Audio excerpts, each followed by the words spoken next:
قال أنا خير منه خلقتني من نار وخلقته من طين صدق اللہ العظیم۔ میرے محترم بزرگوں اور عزیز دوستوں، گزشتہ جمعے کو تخلیق انسانی کے تعلق سے بات چل رہی تھی اور یہ بات بتائی گئی تھی کہ اللہ رب العزت نے حضرت آدم علیہ السلام کو پیدا کرنے کے بعد، بنانے کے بعد، جب آپ نے ان میں روح ڈال دی تو تمام اس وقت کی جو مخلوق تھی، تمام مخلوق کو اللہ نے حکم دیا فَاسْجُدُوا لِآدَمَ، تو تمام مخلوق نے، یہاں تک کہ فرشتوں نے بھی حضرت آدم کو سجدہ کیا، مگر ابلیس نے سجدے سے انکار کر دیا، لَمْ أَكُن مِّنَ السَّاجِدِينَ، وہ سجدہ کرنے والوں میں سے نہیں ہوا۔ اللہ تعالیٰ نے ایک بات پوچھی کہ مَا مَنَعَكَ أَلَّا تَسْجُدَ إِذْ أَمَرْتُكَ، اے ابلیس، اے عزازیل، کیا بات ہے؟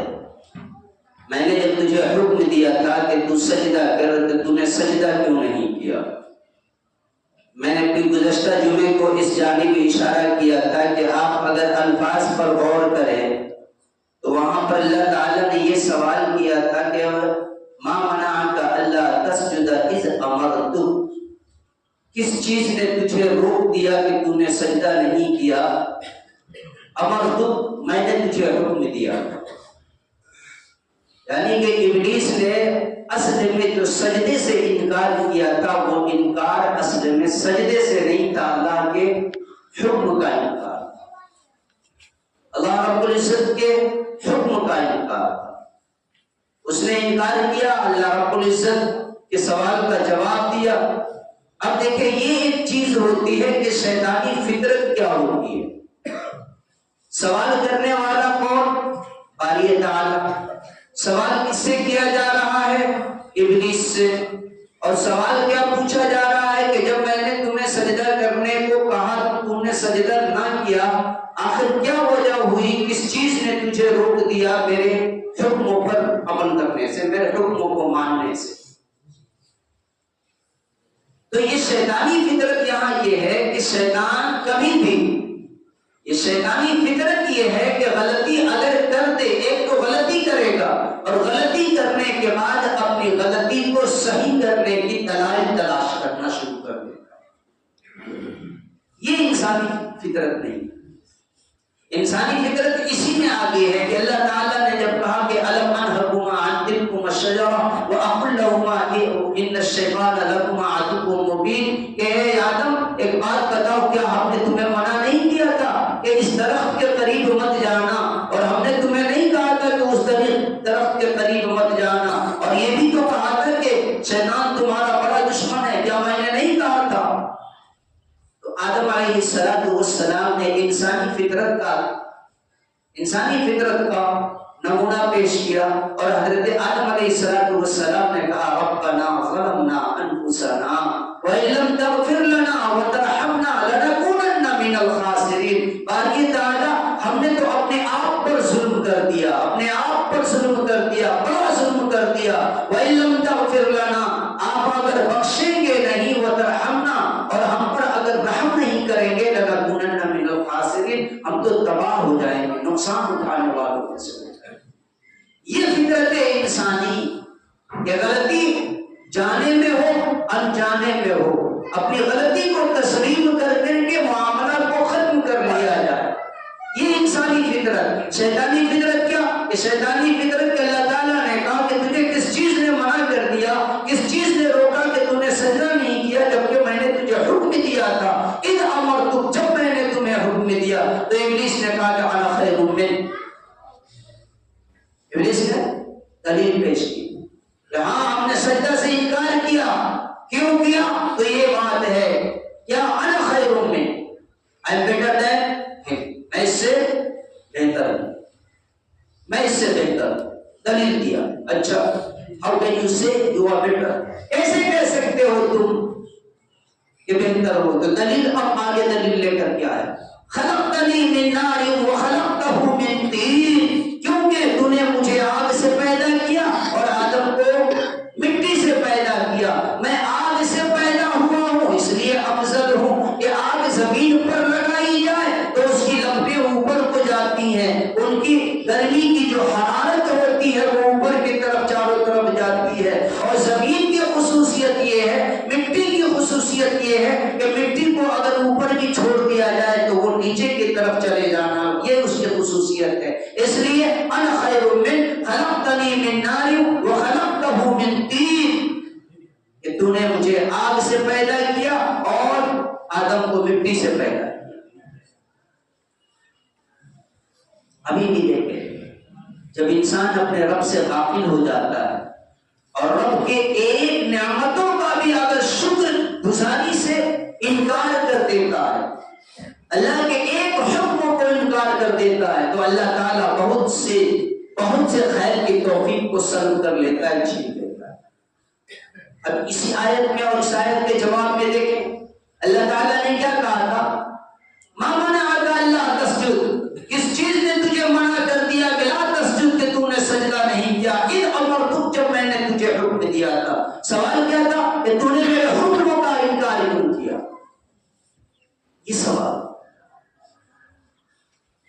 تو وہاں چاہیے تھا ابلیس کو کہنا کہ وہ اللہ تعالیٰ غلطی ہو گئی کہ ہم نے خیال نہیں کیا کہ آپ کا حکم ہے، ہم تو یہ سمجھے کہ آپ سجدہ کرنے کو کہہ رہے ہیں، حکم کی بات ہے تو آئیے ہم حکم پر عمل کر لے رہے ہیں. لیکن چونکہ ایک جگہ سے سرکشی کیا، آدم کو تکبر کی وجہ سے انکار کیا، اللہ تعالیٰ نے یہ توفیق اس سے چھین لی. اب آگے کیا کہہ رہا ہے، خلقتنی من نار وخلقتہ من طین، مجھے آگ سے پیدا کیا، اس کو آدم کو مٹی سے پیدا کیا، اس لیے میں نے آدم کو سجدہ نہیں کیا. انکار تو ابھی نہیں کر رہا. اللہ تعالیٰ کہہ رہا ہے میرے حکموں کو کیوں انکار کیا تم، اور دلیل کیا دے رہا ہے کہ آدم کو مٹی سے بنایا، ہمیں آگ سے بنایا. یہ چیز ہے. اب اس آیت کے ضمن میں ایک بات ذرا غور کریں، اللہ تعالیٰ نے کتنا حکم دیا تھا، اللہ نے ابلیس کو کتنے احکام دیے تھے، صرف ایک حکم دیا اور وہ حکم کیا تھا، فسجدوا یا فسجدوا یا آدم کو سجدہ کرو، صرف ایک حکم. اور اس ایک حکم کو ٹھکرایا، ایک حکم کو ٹھکرایا. اللہ تعالیٰ نے کہا چل نکل، فیہا فخرج انک رجیم، نکل جا یہاں سے، نکل جا یہاں سے، اور تو ذلیل ہو گیا، رسوا ہو گیا. صرف ایک حکم کو ٹھکرایا تھا اللہ تعالیٰ نے. اللہ تعالیٰ نے یہ اس کو سزا دے دی کہ ابلیس نے ایک حکم ٹھکرایا، اللہ نے بھگا دیا، اس کی محنتیں کرنا بیکار ہو گئی، اس کی عبادتیں بیکار ہو گئی، اور اللہ تعالیٰ نے کہہ دیا کہ لعنت اللہ علی یوم الدین، قیامت کے دن پر تم پر لعنت ہوتی رہے، لعنت اللہ علیہ، قیامت کے دن پر تم پر لعنت ہوتی رہے. صرف ایک حکم کو ٹھکرایا. اب ضرورت اس چیز کی ہے ہم اپنی زندگی میں غور کریں، ہم اپنی زندگی میں غور کریں، صبح سے لے کر شام تک روزانہ کا اپنا محاسبہ کریں. صبح سے لے کر کے صبح جاگنے کے بعد سے لے کر کے رات کے سونے تک ہر جگہ ہم ایک دن کا اپنا انالائسس کریں، غور فکر کریں کہ اللہ نے ابلیس نے ایک حکم کو ٹھکرایا تھا، اللہ نے قیامت تک کے لیے لعنت قرار دے دیا، ملعون قرار دے دیا. ہم ایک دن میں نہ جانے کتنی نافرمانیاں کرتے ہیں. ہم گنتی کریں ہر آدمی اقرا کتابی کا کفا بنفسک اليوم علیک حسیبا، اپنے اپنے اعمال نامے کو ہم یاد کر لیں، کافی ہے اس کے لیے ہم حساب کر لیں گے.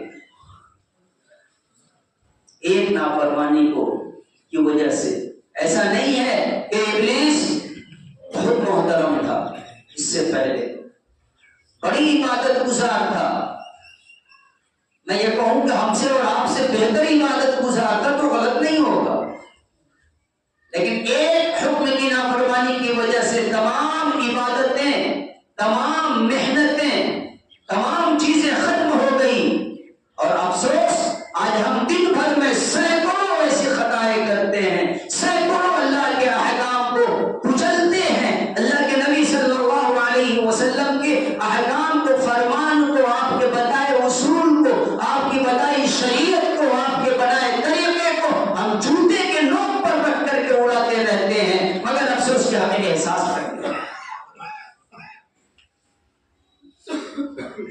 ہمیں احساس تک نہیں. تو کیا لگتا ہے کہ اللہ تعالیٰ ہم سے محاسبہ نہیں لے گا؟ پہل گئے تو یہ ابلیس نے جواب دے دیا انا خیر منہ خلقتنی من نار وخلقتہ من طین. اللہ تعالیٰ نے کہا فاہبط منہا، نکل یہاں سے، اتر جا. فما یکون لک ان تتکبر فیہا فاخرج انک من الصاغرین. نکل جا یہاں سے، اور تیرے لیے یہ مناسب نہیں تھا، تیرے لیے یہ ممکن نہیں تھا کہ ان تتکبر، کہ تو تکبر کرے، تو گھمنڈ کرے. دنیا پر انسان کی تخلیق کے بعد اگر سب سے پہلا کوئی گناہ ہوا ہے تو وہ تکبر کا. اگر یہ چیز نہیں ہوتی، تکبر نہیں کرتا، اس کے اندر غرور نہیں ہوتا، گھمنڈ نہیں ہوتا، یہ جو آج ہمارے یہاں نیا ورڈ ایگو نہیں ہوتا، ممکن تھا کہ وہ سجدہ کر لیتا اور بغاوت نہیں کرتا. لیکن یہ تکبر کہ یہ میں مٹی سے بنا، یہ انسان میں آگ سے بنا ہوں، اس مٹی سے بنے ہوئے کو کیسے میں سجدہ کر لوں، یہ وہ گھمنڈ تھا. اور آج تقریباً کم و بیش ہر مسلمانوں کے اندر یہ خرابی آ چکی ہے، یہ برائی آ چکی ہے. اللہ نے کسی کو دولت دے دی، وہ دولت کا اپنے لیے ہوا ہے، غرور مغرور ہو چکا. طاقت کسی کو مل گئی، وہ طاقت کے بنا پر مغرور ہو بیٹھا. خاندانی نسب کے نام پر یہ مسلمان آج مر رہی ہے، کٹ رہی ہے مغرور ہو کر کے. ہم فلانے ہیں، چلانے ہیں، کیا ہو تم؟ قبر کی مٹی بھی کبھی پوچھے گی کیا کہ سید صاحب آئے ہیں، ذرا اہتمام سے ان کو کاٹو، ان کو کھاؤ. یہ فلانے صاحب آئے ہیں، یہ پٹھان صاحب آئے ہیں، یہ قریشی صاحب آئے ہیں، یہ خان صاحب آئے ہیں، یہ منصور. یہ قبر کی مٹی تھی. اور جب قبر کی مٹی کمپرومائز نہیں کرے گی تو جہنم کی آگ تمہیں آگے ساتھ کمپرومائز کرے گی. وَلَقَدْ كَرَّمْنَا بَنِي آدم، ہم نے آدم کے بیٹوں کو عظمت بخشی ہے. کس بنا پر؟ تقوی کے بنا پر. تقوی کے بنا پر. اللہ رب العزت، اللہ کے نبی صلی اللہ علیہ وسلم نے ایک مقام پر فرمایا ان اللہ لا ينظر الى اجسامكم والى انصابكم. اللہ تعالیٰ نہ تو تمہارے جسموں کو دیکھتا ہے، نہ تمہارے خاندان کو دیکھتا ہے. اللہ تعالیٰ تو دیکھتا ہے کہ تم نے متقی تقوی. کوئی دولت کا مغرور بنا ہوا، کوئی طاقت کا مغرور ہے، کوئی خاندان کا مغرور ہے، کوئی علم کا مغرور ہے، کوئی تجارت کا مغرور بنا ہوا ہے. ہر انسان کہیں نہ کہیں مغرور بنا ہوا ہے. اور یہ سب سے پہلا گناہ تھا جو ابلیس نے کیا تھا، اور اللہ تعالیٰ نے بگا دیا. اور خود اللہ نے اعلان کر دیا ان اللہ لا يحب المتکبرین. اللہ تعالیٰ تکبر کرنے والوں کو کبھی پسند نہیں کرتا، کیونکہ یہ تکبر کی ذات، متکبر کی ذات، یہ تکبر کرنے کا حق صرف ایک کو ہے، وہ ہے کہ جو نطفے سے انسان کو بنانے والے کو یہ حق حاصل ہے. لیکن جو نطفے سے بنا ہو، ناپاک چیز سے بنا ہو، کپڑے پہ لگ جائے، ہاتھ پہ لگ جائے، کھین کرنے لگے انسان، ایسی چیز سے جو بنا ہو، جو ننگا پیدا ہوا ہو، دنیا میں آ کر کے اسے کپڑا میسر ہوا، دنیا میں آنے کے بعد اسے لباس میسر ہوا، جسے کھانا میسر ہوا، جسے دولت میسر ہوئی، یہ انسان بھی ننگا آنے کے بعد جب جائے گا تو سب یہی چھوڑ کر کے جائے گا. اسے کس نے حق دے دیا کہ یہ متکبر بنے؟ ہاں جو کریٹر ہے اسے حق ہے، اور صرف اسے ہی حق ہے کہ وہ تکبر کرے. زمین کا سب سے پہلا تخلیق انسانیت کے بعد، آدم کی تخلیق کے بعد سب سے پہلا جو گناہ ہوا وہ گناہ کون سا؟ تکبر کا. سب سے پہلا وہ تکبر کا. دوسرا گناہ نافرمانی کا. یہ تکبر کا، اس کی وجہ سے اس نے انکار کیا اللہ کی نافرمانی کا. اب ہم ذرا غور کریں، کیا ہم اللہ تعالیٰ کے فرما بردار ہیں؟ آج اللہ رب العزت نے منع کیا الذین یأکلون الربا لا یقومون الا کما یقوم الذی یتخبطہ الشیطان الشیطان من المس، جو لوگ بھی سود کھاتے ہیں، لا یقومون الا کما یقوم الذی، کبھی بھی وہ کھڑے نہیں ہوں گے، نہ اس دنیا میں نہ قیامت میں کبھی بھی کھڑے نہیں ہوں گے، مگر جب بھی وہ کھڑے ہوں گے تو ایسا لگے گا ان یتخبطہ الشیطان من المس، کہ شیطان نے اس کو چھو کر کے دیوانہ بنا دیا ہو، مجنون اور پاگل بنا دیا ہو، اس طرح سے وہ کھڑے ہوں گے۔ اللہ نے کہا یا ایھا الذین آمنوا اتقوا اللہ وذروا ما بقی من الربا ان کنتم مؤمنین، اے ایمان والو اللہ سے ڈرو، وذروا ما بقی من الربا، اور سود کا جو حساب کتاب ہے، بیاض کا جو حساب کتاب ہے، اس حساب کتاب کے رجسٹر کو کلوز کر دو، ان کنتم مؤمنین، اگر مومن ہو تو یہ کرو۔ اور اگر خلاصہ کلام کہ اگر تم سود کا کاروبار کرتے ہو، سود لینے کے حق میں ہو، سود دینے کے حق میں ہو، مجبوری میں یا معاذ پریشانی میں، اگر سود کو تم پیشہ بنائے ہو، سود کو تجارت بنائے ہو، سود کو کاروبار کیے ہو، تو یا تو ان سب چیز کو چھوڑ دو، ان کنتم مؤمنین، اگر مومن ہو تو چھوڑ دو۔ خلاصہ کلام یہ آپ ظاہر سی بات ہے، اگر تم نہیں چھوڑ سکتے ہو تو سمجھ لو کہ تم مومن نہیں ہو، اگر تم نہیں چھوڑ سکتے ہو تو سمجھ لو کہ مومن نہیں ہو۔ اور آج یہ وبا، یہ بلا اتنی خطرناک ہے، اللہ نے زنا کا عذاب کیا ہوگا نازل کر دیا، چوری کا عذاب کیا ہوگا نازل کر دیا، ہر ایک گناہوں کا اللہ رب العزت نے تقریباً قرآن کریم میں عذاب کا تذکرہ کیا۔ شرک کرو گے یہ گناہ، کفر کرو گے یہ گناہ، انبیاء کی شان میں گستاخی یہ گناہ، اور اسی طرح اپنے والدین کی نافرمانی یہ گناہ، بڑوں کے ساتھ محبت و عزت و احترام کا معاملہ نہیں، یہ مصیبت آئے گی، چوری کرو گے یہ سزا، ہر ایک چیز کی سزا کو اللہ نے تجویز کر دیا۔ بات لیکن جب آئی ہے ربا کی بات آئی ہے، سود کے کاروبار کی بات آئی ہے، اللہ تعالیٰ نے علی اعلان فرمایا فَإِن لَّمْ تَفْعَلُوا، اگر ایسا نہیں کر سکتے، تم سود نہیں چھوڑ سکتے، سود لینا دینا نہیں چھوڑ سکتے، تو پھر جان لو فَأْذَنُوا بِحَرْبٍ مِّنَ اللَّهِ وَرَسُولِهِ، تو یہ تمہارا قدم اٹھانا اللہ سے اور اس کے رسول سے جنگ کا اعلان، اللہ اور اس کے رسول سے جنگ کا اعلان ہے۔ اب بتاؤ کہ اللہ اور اس کے رسول سے کون جیت سکتا ہے؟ کون جیت سکتا ہے؟ نہیں جیت سکتے تو سود کے کاروبار کو چھوڑو۔ آگے مسلمانوں کے اندر یہ وبا، یہ بلا آ چکی ہے، شادی کرنی ہے بیٹی کی، سود پر پیسے اٹھا لو، مکان بنانا ہے سود پر پیسے اٹھا لو، کہیں سے زیادہ کچھ اماؤنٹ آ گئے، سود جہاں سے ملے اس پر تقسیم کر دو۔ تو یہ اللہ رب العزت کی فرما برداری ہے یا نافرمانی؟ تو ایک ابلیس نافرمان ہو کر کے آج تک وہ لعنتی بنا ہوا ہے، ایک گناہ کی وجہ سے، ایک نافرمانی کی وجہ سے ملعون بنا ہوا ہے، لعنتی بنا ہوا ہے۔ یہ تو ہم نے ایک صرف مثال دی۔ اللہ کے نبی صلی اللہ علیہ وسلم نے ایک مقام پر فرمایا الربا 70 حوبا، کہ ربا کے یہ سود کی 70 گناہ کی قسمیں، سود کے گناہ کی 70 قسمیں، ایسرھا، اور اس کا سب سے آسان، سب سے کم، منیمم جو قسم ہے گناہ کی سود کی، تو اینکح الرجل امہ، تو سب سے ادنا گناہ یہ ہے کہ کوئی انسان اپنی ماں کو بیوی بنا دے۔ 70 قسمیں ہیں کس چیز کے؟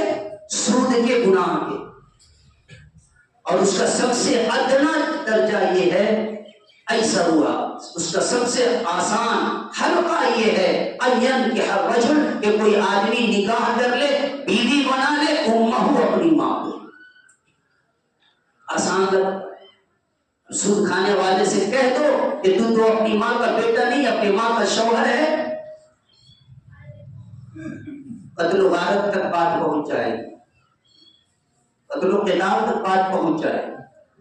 اللہ تعالیٰ، اللہ کے نبی صلی اللہ علیہ وسلم کہہ رہے ہیں کون سا قتل کرو گے؟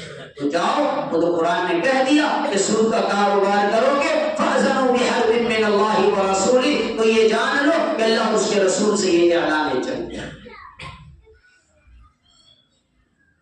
تو یہ ایک چیز. ابلیس کو اللہ رب العزت نے اپنے در سے بھگایا. فَاهْبِطْ مِنْهَا فَمَا يَكُونُ لَكَ أَن تَتَكَبَّرَ. تیرے لیے یہ ممکن نہیں تھا، تو اس قابل نہیں تھا کہ تو متکبر ہو جائے، تو گھمنڈ کرے، تو مغرور ہو جائے. فِيهَا فَاخْرُجْ إِنَّكَ مِنَ الصَّاغِرِينَ. نکل جا یہاں سے میرے حضور سے، میری رحمت کی نظروں سے دور ہو جا. اور کہا إِنَّكَ مِنَ الصَّاغِرِينَ، اور تو ذلیلوں میں سے ہو گیا. رسوا ہو کر کے نکل جا، ذلیل و خوار ہو کر کے اللہ تعالیٰ نے اس کو نکالا. اب پھر وہاں سے نکلنے کے بعد کیا کیا ہوا ہے، اور آگے بھی جو آیات ہیں انشاءاللہ مزید باتیں جو ہوں گی انشاءاللہ آئندہ جمعے میں وہ باتیں سامنے آئیں گی. اللہ رب العزت کہنے سننے سے زیادہ سمجھ کی و عمل کی توفیق عطا فرمائے. آمین و آخر دعوانا الحمدللہ رب العالمین.